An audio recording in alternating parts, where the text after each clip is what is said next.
Welcome back students, I am Pooja. Today I am going to explain you poem 7 Animals from First Blind Book class 10th. Animal poem was written by Walt Whitman. He was an American poet and he was born in 1819 and died 1892. He has written his poem in free verse style. In free verse students, यहाँ पर आप free verse का मतलब ये है students कि उन्होंने अपने पोएम में कोई भी राइमिंग स्कीम या वर्ड्स नहीं यूज़ किए हैं। आप देख सकते हो यहाँ के हर एक लाइन के एंड में आप देखिए कोई भी वर्ड उन्होंने नहीं यूज़ किया है जो राइमिंग स्कीम क्रिएट कर सके। So he has decided to write his poetry in free verse. So आइए देखते हैं वो एनिमल्स के थ्रू वो क्या कहना चाहते हैं अपने पोएट्री के through. The poet tells us that he feels more at home. Poet tells us that he feels more at home. More at home students here means more comfortable. जो poet हैं वो एनिमल के साथ बहुत comfortable feel करते हैं as compare to human being. Why he was not feeling comfortable with humans? So there are so many reasons he has described in his poem. उसने कई रीज़न अपने पोएम में डिस्क्राइब किए हैं। तो आइए देखते हैं। I think I could turn and live with animals. They are so placid and self-contained. I stand and look at them long and long. Students, here Walt Whitman was saying that and he really wanted to live in the world of animals. Walt Whitman सोचते हैं और चाहते हैं कि वो animals की life वो animals के साथ अपनी लाइफ स्पेंड करें। If it is possible then he could spend his life with animal. They are so placid. Placid means here calm and peaceful. Placid means here placid means calm. Calm means peace. Peace means शांति से रहना. And self-contained here keep up control. Contained means here keep up control. So here he was saying he really wanted to live in the world of animals because they are so calm, so peaceful. Poet कहते हैं कि वो animals की दुनिया में रहना चाहते हैं क्योंकि वे एनिमल्स बहुत ही काम मीन्स बहुत ही शांत स्वभाव के होते हैं। And self contain means here in this poem that not interfering in the life of others. He was saying that animals don't have interest to interfere in the life of others, but we human beings always try to interfere in the life of others. हम human beings हमेशा ही दूसरे के life में interfere करना चाहते हैं। Instead of हमारी ही life disturb होती है, हम अपना ना देखकर हम दूसरे की लाइफ में इंटरफेयर करते हैं। I stand and look at them long and long. Walt Whitman कहते हैं and that's why he was standing there and looking them. Them pronoun किसके लिए यूज़ किया गया है? एनिमल्स के लिए। उन एनिमल्स को देखने के लिए he was standing and looking them from very long time. वो उन एनिमल्स को देखने के लिए बड़े लंबे समय से उन्हें देख रहे होते हैं। तो यहाँ पर वॉल्ट व्हिटमन कहते हैं वो अपनी इच्छा सबको बताते हैं कि मुझे एनिमल्स के साथ रहना। Why? Because he was feeling that animals are more having more calm and they have self-contained. They do not want to interfere in the life of others, and that's why he was standing and looking towards them from very long time. और इसीलिए जो poet हैं vault Whitman, वो लंबे समय से उन animals को देख रहे होते हैं। तो यहाँ पर दो क्वालिटी उन्होंने डिस्क्राइब की हैं, एक प्लासिड और सेल्फ कंटेंट। किसके लिए? एनिमल्स के लिए। तो ये तो बात हुई हमारे इस फर्स्ट स्टैंजा की। तो आइए देखते हैं फर्स्ट स्टैंजा में rhyming words. As I told you, he has used free verse style. Free verse means there is no rhyming schemes in this poem. So rhyming scheme तो है नहीं। तो आइए नेक्स्ट यहाँ पर हम देखते हैं फिगर ऑफ स्पीच, यानी लिटरेरी डिवाइस उन्होंने यूज़ किया है। तो इसमें इन्होंने यूज़ किया है literary device assonance figure of speech. Assonance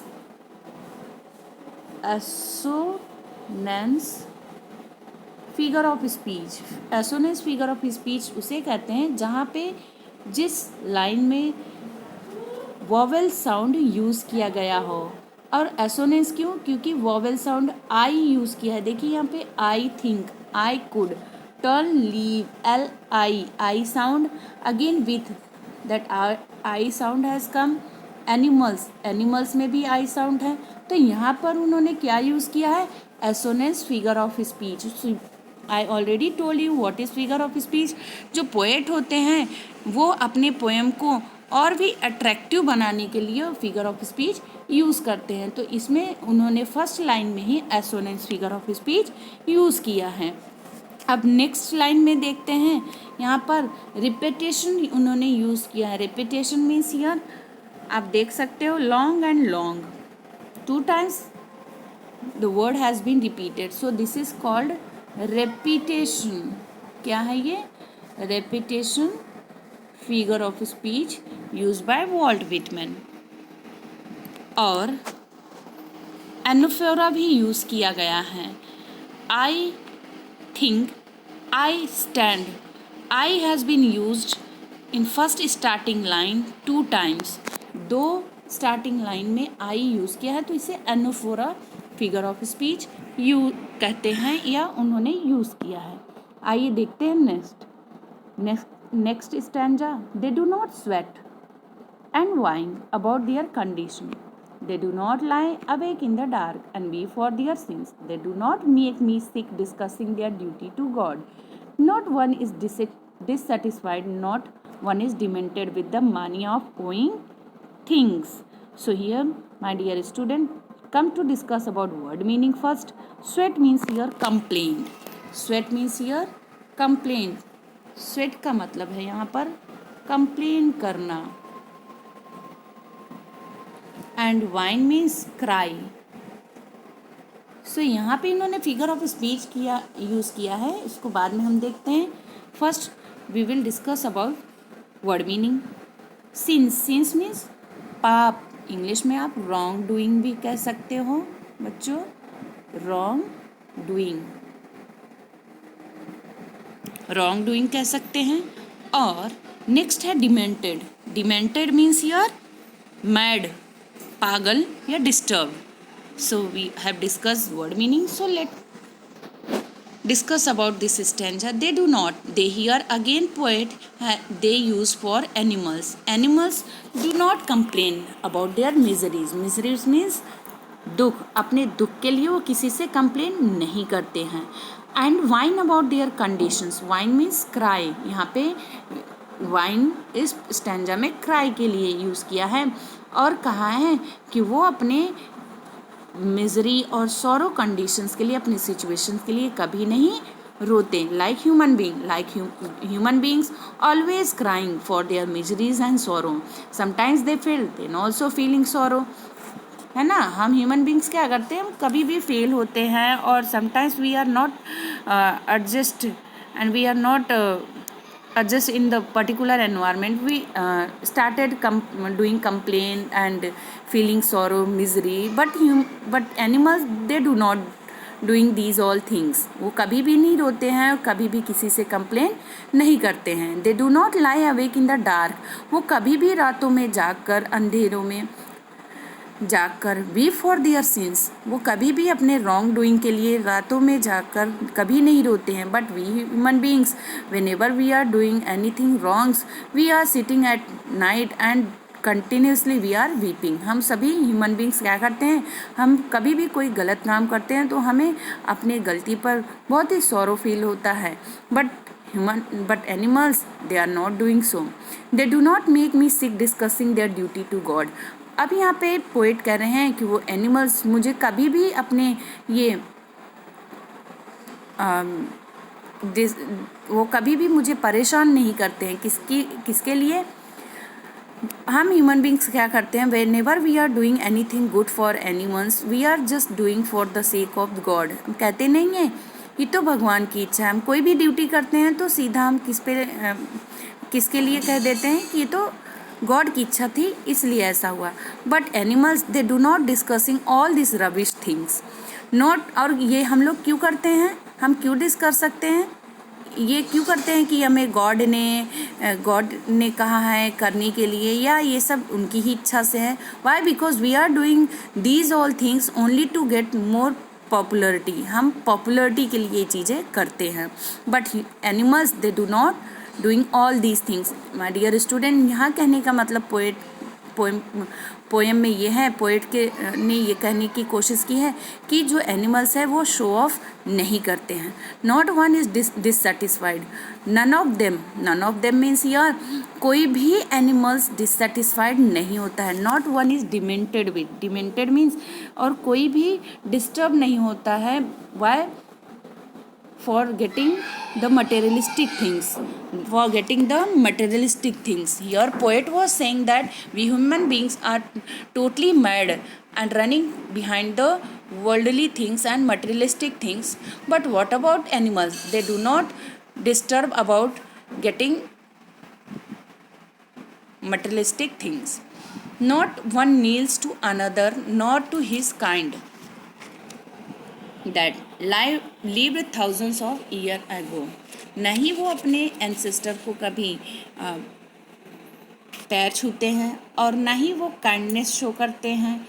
तो यहाँ पे इस स्टैंजा के थ्रू यहाँ पे उन्होंने ये कोशिश की है डिस्कस करने की कि जो भी एनिमल्स हैं वो कभी भी अपने मिजरी पे नहीं रोते हैं। They never crying, they never complain for their wrong doing and they do not show anger and grief if they are doing anything wrong. कभी भी वो गलत काम कोई करते हैं तो वो कभी भी गुस्सा और कभी भी दुख नहीं शो करते हैं। बट हम human beings whenever we are doing anything wrong and something is wrong with us, so we started crying and showing grief before anyone.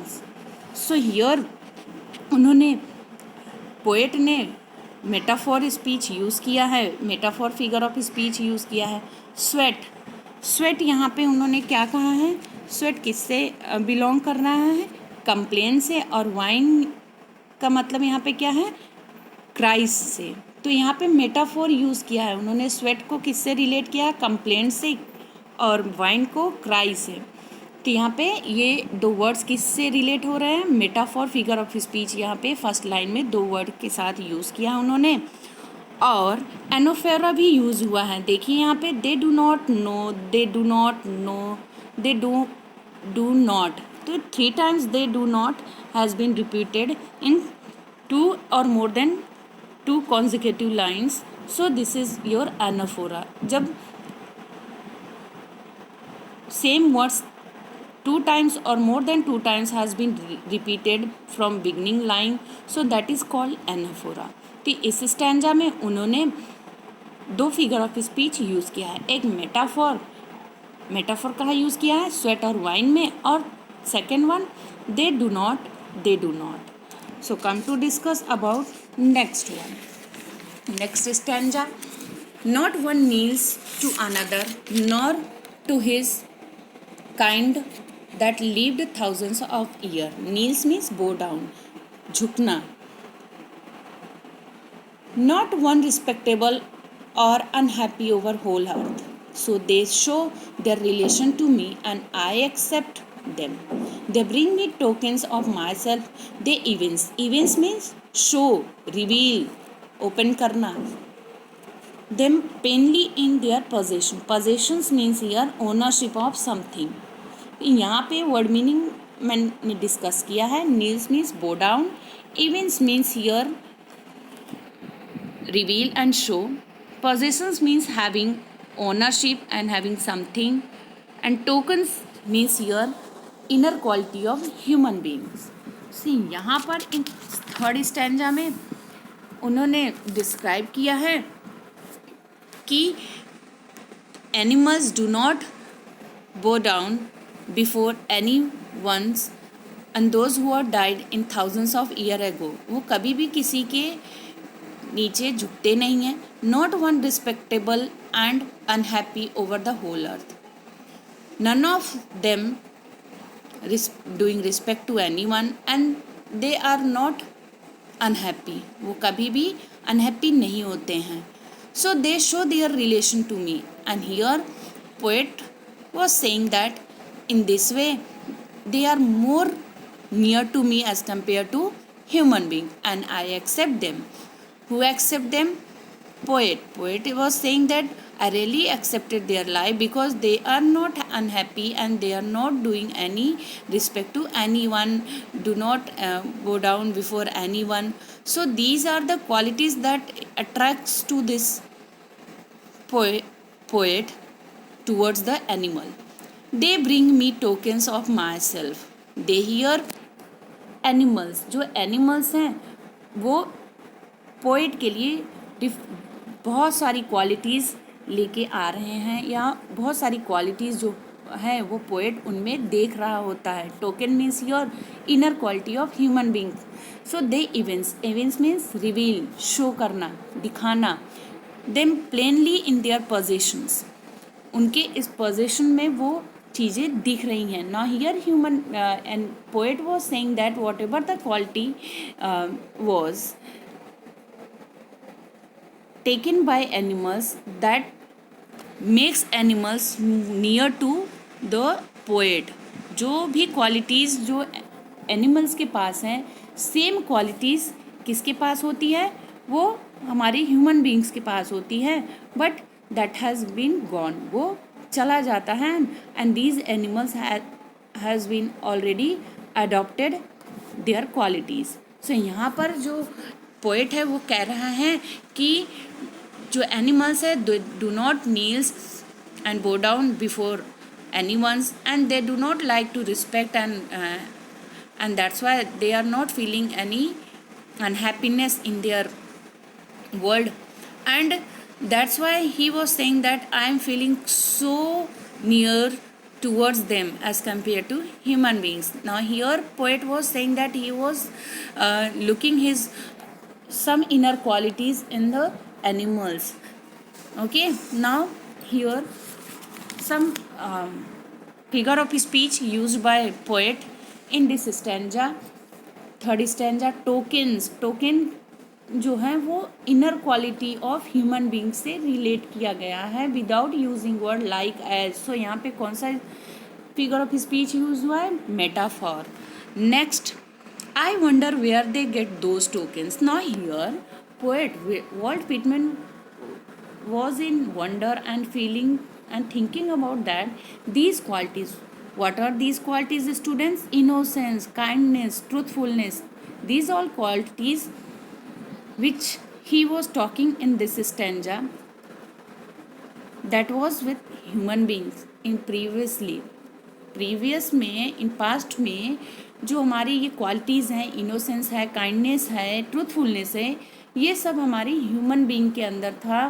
But day by day as the time has passed we human beings lost these qualities. Innocence, kindness, truthfulness we have lost. So here he was saying that might be these animals has taken all these qualities from human beings. So here he started thinking and asking the questions himself. Did I pass that way huge times ago and negligently drop them? Negligently means carelessly. Negligently means carelessly. Now he was asking himself questions where his own good qualities has gone. उसके खुद के अच्छी qualities जो थे, innocence, kindness, truthfulness, all these good qualities, where those things has already been, that things had been gone. Did he left them? क्या उसने अब वो क्वालिटी पहले ही लीव कर दी है, और because of carelessly he has lost his qualities. So here he was thinking about all these qualities, whatever the human beings left from them or lost from them, that was adopted and passed in animals. So my dear student, this is the poem Animals that I have explained, and the poet name was Walt Whitman. If you have any queries related figure of speech or word meaning, or maybe any stanza you don't understand, so you can ask question in comment box, so I will explain you again. Thank you.